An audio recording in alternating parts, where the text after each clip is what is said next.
I bet you, like many people, are really tired of hearing the word authentic.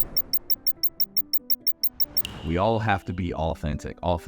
Instead of being annoyed at the buzzword authentic, why don't we learn what it's all about? Being authentic means being yourself, and not only being yourself, but being the best version of yourself. The first step is aligning your actions with your values. If your team doesn't understand or know what your values are, that's the first place to start. Everything starts with your values because that's where your standards come from, the values. You must embrace vulnerability in your successes and in your setbacks. That means if you make a mistake, fall on your sword. And not only fall on your sword, but fall on your sword publicly so the team sees that you're not afraid to make a mistake and admit to those mistakes. It also sends off a signal to the rest of the team that it's okay to make a mistake, that they can take educated risks, because those educated risks are where all the great ideas come from. And those great ideas lead to higher levels of innovation.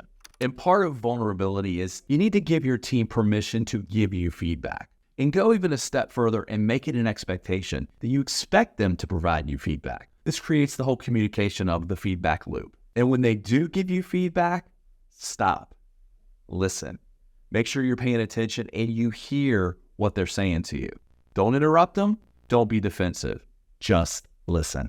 Now, to be an authentic leader, you have to provide transparency, keeping your team informed and engaged on decisions or things that you may have to communicate to them, even if it's bad news. Lacking transparency creates a vacuum in the communication model. And in this gap, your employees will actually fill in the gap with rumors, innuendos, and guessing what's about to come. The more transparent you are with them, the more transparent that they'll be with you. So step away from your typical leadership models.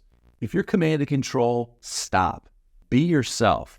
Authenticity is a unique power because there's only one of you. Implement these strategies and witness a transformative shift in your leadership style, and creating a workplace where authenticity is encouraged, and not only encouraged, but celebrated. Raise your game, become an authentic leader, be yourself because you are the only you.